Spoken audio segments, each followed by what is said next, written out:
우리가 교회를 다닌다고 하는 것은 예수 믿는다는 것하고 조금 차이가 있습니다. 예수 믿는다는 것은 바로 뭐냐? 예수 믿는다는 것은 구원하신 하나님의 은혜를 깨닫고 하나님의 영광을 생각하는 것이 예수 믿는 거예요. 또 복음을 믿는다는 말은 무슨 말이냐? 우리를 구원하시기 위해서 예수님이 이 땅에 오셨다는 것을 믿는 것이 복음을 믿는다는 말이고, 그리고 우리를 영혼을 구원시키기 위해서 불러주셨다라고 하는 것을 믿는 것이 바로 복음을 믿는다는 말인 거예요. 우리가 지난 시간에 앞부분에서 예수님께서 제자들을 부르는 모습을 보았습니다.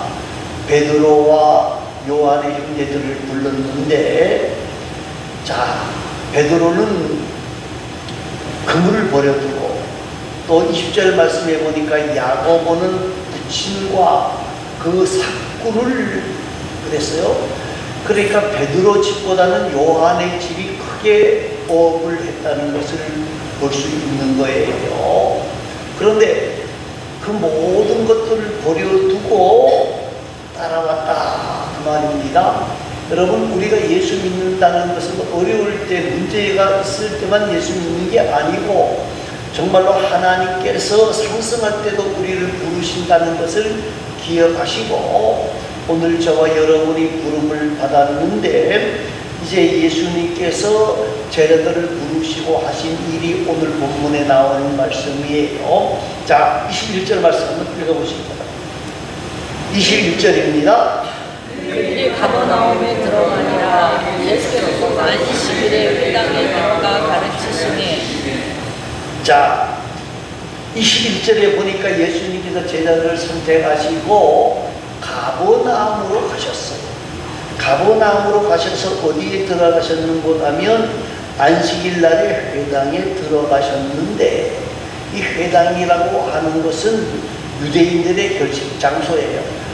오늘로 쉽게 말하면, 우리라고 말하면 공회당이에요. 마을회도 아니에요. 마을회가 거기서 예배도 하기도 하고 거기서 회의도 하고 그러는데, 회당을 관리하는 사람을 우리가 회당장이라고 부릅니다. 이 회당장이 이제 그때그때 사람들에게 말씀을 전할 수 있는 기회를 주시는 거예요. 아마 예수님도 거기에 가셔서 회당장을 만나신 거예요. 회당장을 만나면서 이런저런 이야기를 하면서 오늘 예배할 때 내가 말할 수 있는 기회를 달라 그랬더니까 이제 예수님께서 말할 수 있는 기회를 주셨다는 거거든요.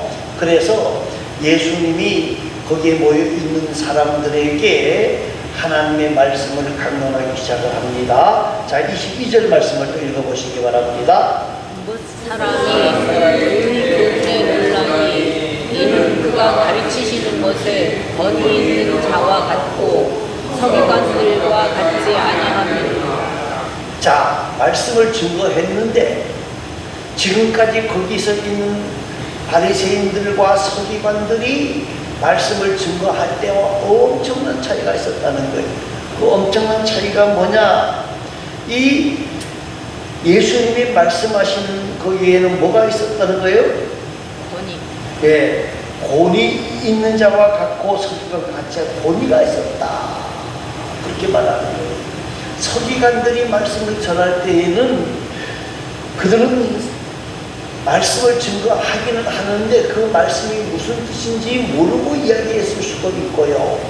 그리고 이 서기관들은 말씀을 들고서는 하나님의 말씀을 강론하기보다는 자기 생각, 자기의 경험들을 이야기했을 가능성이 더 많이 있다는 거예요. 그런데 그 예수님의 말씀을 듣는 순간에 어떤 역사가 있었느냐? 그들의 마음을 움직이는 강력한 권위가 있었다는 거예요. 놀라운 변화가 있었다는 거예요. 우리가 머리가 띵하게 하다는 말을 하잖아요. 그죠? 갑자기 뭐 한 대 맞은 것 같이 사람들에게 감동과 감화가 역사가 있었습니다. 여러분 왜 그랬을까요? 여러 가지 이유가 있을 수 있습니다만은요, 주님이 말씀하시는데 가르침에 큰 능력이 있었던 것은 말씀 자체가 주님이었기 때문에, 주님이 말씀 자체였기 때문이기도 합니다만은요, 말씀대로 사셨기 때문에 권위가 나오는 거예요. 여러분, 우리가 권세가 있는 자가 되어지려고 그러면 어떻게 해야 되느냐? 말씀대로 행하는 삶이 있어야 돼요. 말씀대로 살지 아니하면서 나아가게 되어지면 권위가 떨어지게 되어지고 오히려 불평과 불만과 원망의 대상이 되어지는 것이 되어집니다. 여러분, 우리가 말씀의 권위가 있으려고 그러면, 말씀의 권세가 있으려고 그러면 말씀대로 살아야 되지만은요, 그 말씀을 전할 때에 뭐가 있어야 돼요? 사랑의 마음이 있어야 돼요. 사랑의 마음. 사랑의 마음이 있지 않게 되어지면 그 미워하는 마음, 귀찮은 마음으로 말하게 되어지면 아무리 좋은 말을 해도 그 마음에 감동이 없게 되어지는 거예요. 여러분, 자녀를 교육하는 것도 마찬가지예요. 훈계할 때에도 사랑의 마음으로 훈계를 하게 되어지면 아이들이 부모의 권위를 인정합니다. 그런데 뭐 우리 교인들 그런 사람 없겠어요? 술 한잔 먹고 들어와갖고 자기 기분 나쁘다고 내가 아버지인데 이놈이라고 뭐 그리고 한 대 때리고 뭐 야단 법석 떨면은 아버지의 말이 권위가 있을까요? 없을까요? 권위가 없게 되어지는 거예요. 여러분, 오늘 예수님께서 이 회당에 들어가서 무슨 말씀을 전하신지는 기록이 없잖아요. 그러나 분명한 것은 예수님께서는 사랑의 말씀을 전하고 능력의 말씀을 전할 때 권위가 나타나는 거예요. 자, 대표적인 사건 하나를 설명하면요, 삭개오의 사건을 우리가 설명할 수가 있습니다. 여러분, 삭개오에게 예수님이 말씀을 하셨는데 삭개오에게 병을 고쳐줬습니까? 삭개오에게 돈을 벌게 해주었습니까? 삭개오에게 권위를 높여주셨습니까? 아니잖아요. 단지 하신 게 뭐예요? 삭개오야, 내려와라. 내가 너희 집에 유하겠다. 성경에는 그것밖에 말씀한 게 없어요. 아마 틀림이 그것밖에 얘기하지 않았을 거예요. 삭개오야 하고 사랑의 마음으로 삭개오를 불러준 것밖에 없어요. 그런데 삭개오의 집에 가서 세립잔이라고 해서 사람들이 꼬리는데 같이 식사를 하고 대화를 할 때에 그 마음이 어떻게 해요? 삭개오의 마음이 열려지는 역사가 있게 되어지고, 예수님께서 삭개오야, 너 돈 많지?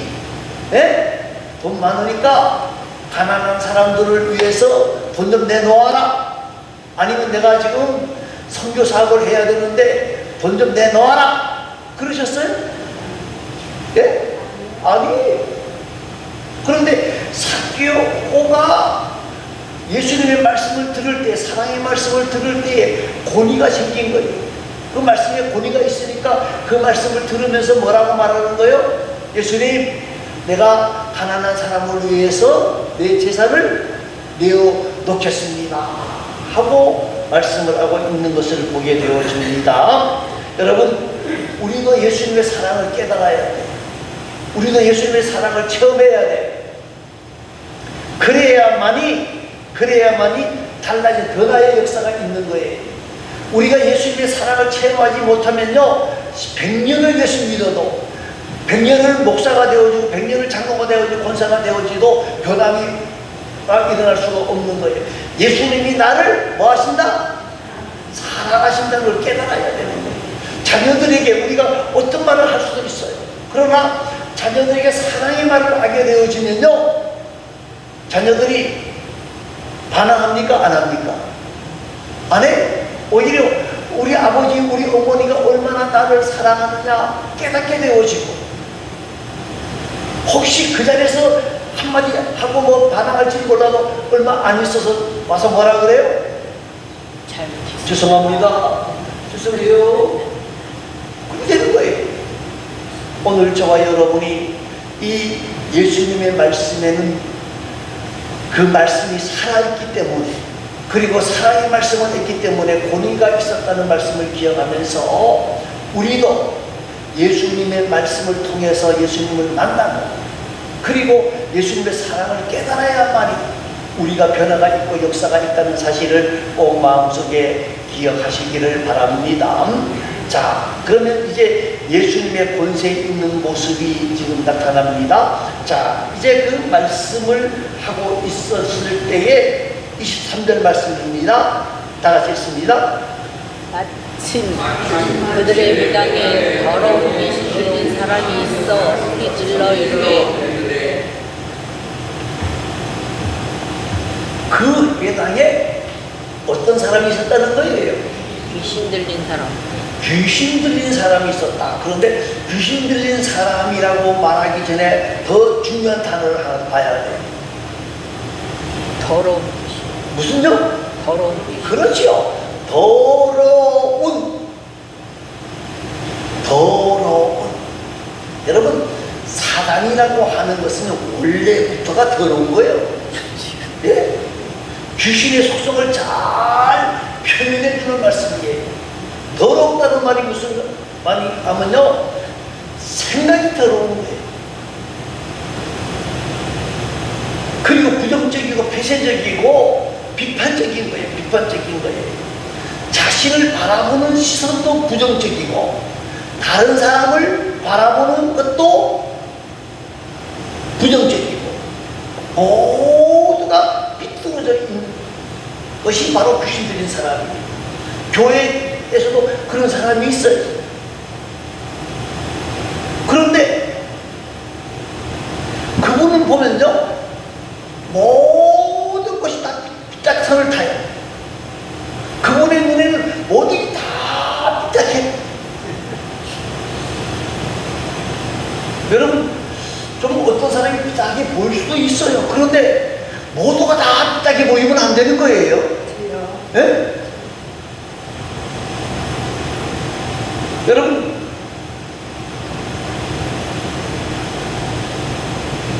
사단은 깨끗한 것을 싫어해요. 그래서 우리의 삶이 깨끗하게 되어지면 사단이 들어올 수 있다 없다? 없게 되어지는 거예요. 그런데 우리가 깨끗하지 못하면 누가 찾아와요? 성령 하나님이 찾아오는 게 아니라 누가 찾아와요? 사단마귀. 사단마귀가 찾아와요. 여러분, 사단들에게 간절한 소원이 하나 있어요. 그 소원이 뭘까요? 더러워져.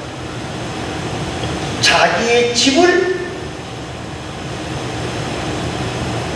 세우기를 원하는 거예요. 자기 집을 세우기를 원한다는 거예요. 그래서 이 집을 세우는데 짐승을 찾아가기도 하지만 누구를 이용하기를 원해요? 네? 사람에게 들어오려고 한다는 거예요. 사람에게. 그래서 귀신 들린 사람들이 많았어요. 우리 옛날에는요. 지금은 많이 적어졌지만은요. 네? 귀신 들린 사람들이 너무 많았어요. 정신병자들이 너무 많았어요. 요사이 정신병자하고 귀신 들리는 건 조금 다를 수 있어요. 제가 봤을 때는 정신병자들이 너무 많아요. 그런데 틈을 주면은 누가 찾아와요? 마귀. 예, 사단이 찾아온다고, 사단이 찾아온다고요. 자, 그렇기 때문에 우리는 말입니다. 틈을 보이면 안 돼요. 항상 깨끗함으로 단장해야 돼요.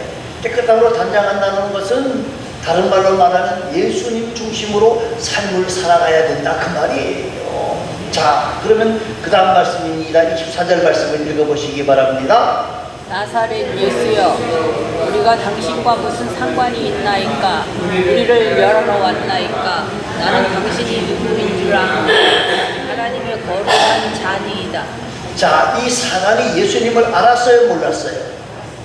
그러면 사단이 예수님만 아는 게 아니라 우리도 알까요, 모를까요? 알아요. 네? 알아요. 알아요.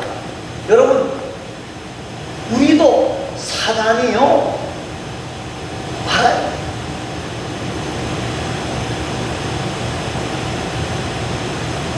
그런데 사단이 예수님인 줄 알고 그 앞에서 벌벌 떨고 있다는 거예요. 그때 예수님이 뭐라고 말씀하셨죠? 25절에 잠잠하고 그 사람에게서 나오라. 잠잠하고 사람에게서 나오라. 그랬더니 이 더러운 귀신이 경련을 일으키면서 나왔다. 그래서 거기에 있던 모든 사람들이 놀랐고 놀랐다. 그렇게 기록이 되어져 있어요. 자, 왜 놀랐느냐? 첫째는 예수님의 말씀을 듣고 숨어있던 귀신이 들통나는 모습을 보고 놀랐고요. 또 한 가지는 지금까지 귀신 들린 사람들을 쫓아내는 데는 뭐 했었어요? 옛날에는 예? 예, 구슬하든지 부닥거리를 하든지 뭐 이상한 짓거리를 해야만 귀신이 나왔는데 예수님은 어떻게 하셨죠? 말씀 한마디로 그 귀신이 쫓겨나오는 역사를 일으켰다는 거예요. 이게 권세. 여러분, 모든 권세라는 말이 무슨 말인고 하면요, 예? 주관자라는 말입니다. 여러분, 우리가 대통령에게 권세가 있습니까? 없습니까? 있어요. 그 대통령의 권세가 있고요, 국무총리도 권세가 있는데 대통령의 권세와 국무총리의 권세와 장관의 권세가 동일한가요? 달라요. 달라요. 여러분, 군인도 마찬가지잖아요. 대대장의 권위와 예? 중대장의 권위와 소대장의 권위가 다 다르단 말이에요. 여러분, 영적인 세계도 마찬가지예요. 귀신들도 자기보다 센 사람이 누구인지를 안다 모른다? 안다는 거예요. 여러분, 근데 그 중에 제일 큰 권세가 누구의 권세예요? 예, 하나님의 권세예요.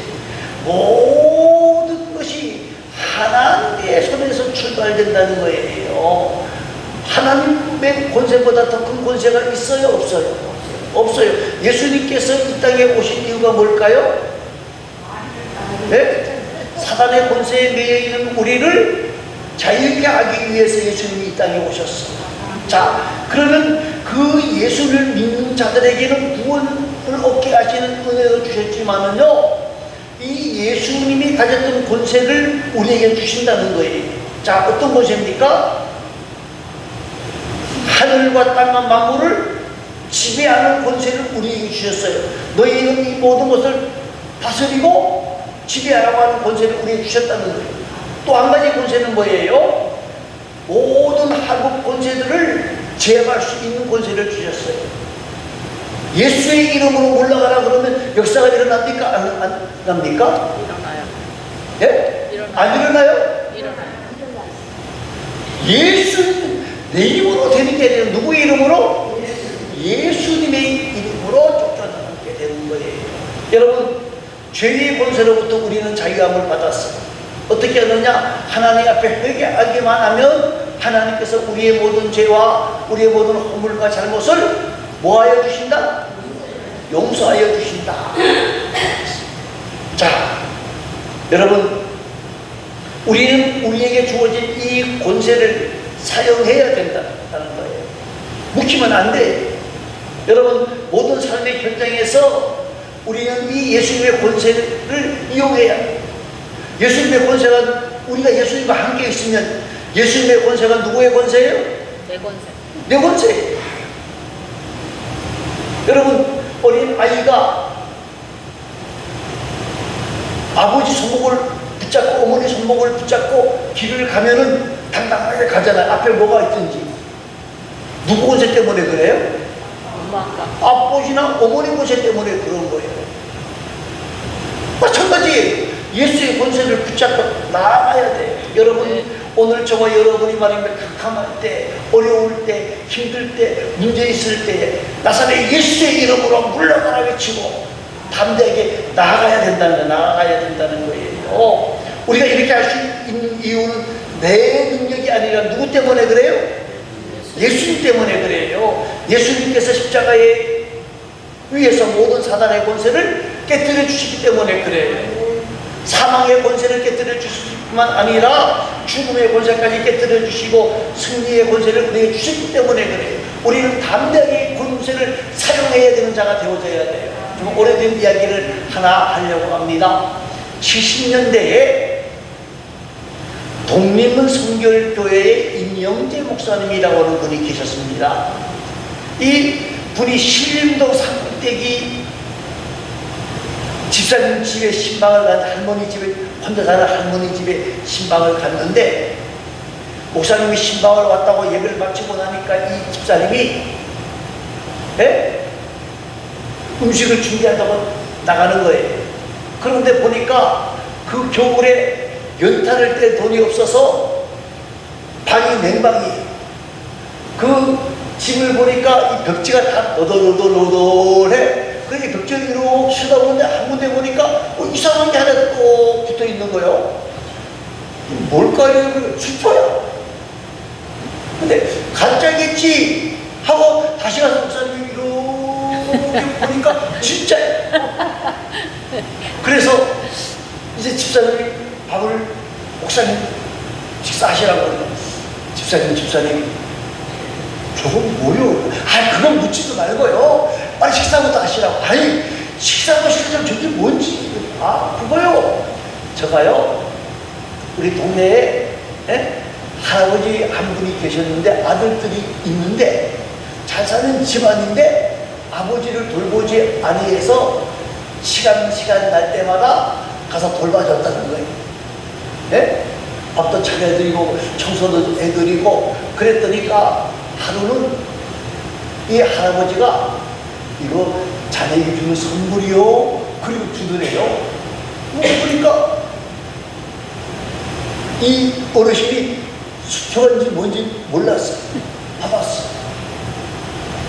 그래서 할아버지가 준 선물이니까 집에 벽에다 싹 붙여놓은 거지. 그리고 그 할아버지가 수표를 주고 얼마 안 있어서 돌아가셨대요. 그런데 그 임영재 목사님이 그 수표를 가서 자세히 보니까 그 당시에 조그마한 집을 하나 살 수 있는 큰 돈이라는 거예요. 그래서 집사님 이거면요 큰 집을 못 사도 조그마한 집은 살 수 있고 집사님이 평생 먹을 것, 입을 것, 뗄 것 걱정 안 하고 살 수 있는 돈이요. 근데 그 집사님 정말 그래요? 여러분 우리가 그렇게 되면 안 된다는 거예요. 하나님이 우리에게 주신 권세가 능력이 무한한데 그 권세와 능력을 잊어버리고 벽에다가 붙여놓으면 아무 소용없는 거예요. 아무 없는 거예요. 그걸 그냥 기념품으로 가지고 있으면 안 돼요. 우리는 연약한 사람, 우리는 아무 힘이 없는 사람. 그러나 누구는 강하다? 어머니는 강하다 그러면 안 돼요. 어머니는 강한 게 아니고 누구는 강하시다? 예수님. 예수님만이 능력자. 우리가 예수님 옆에 붙어 있으면 예수님의 능력이 누구 것이 된다? 내 것이 된다. 우리는 하나님이 주신 권세를 가지고 마귀도 물리치고 예수님 주신 권세를 가지고 세상을 이기고 승리하고 더욱 하나님의 은혜를 가지고 모든 사람들에게 복음을 증거하고 하나님의 나라를 확장해 나아가는 복되고 아름다운 하나님의 사람들이 다 되어질 수 있기를 간절히 소망합니다. 기도하겠습니다. 오늘 말씀을 생각하면서 기도하고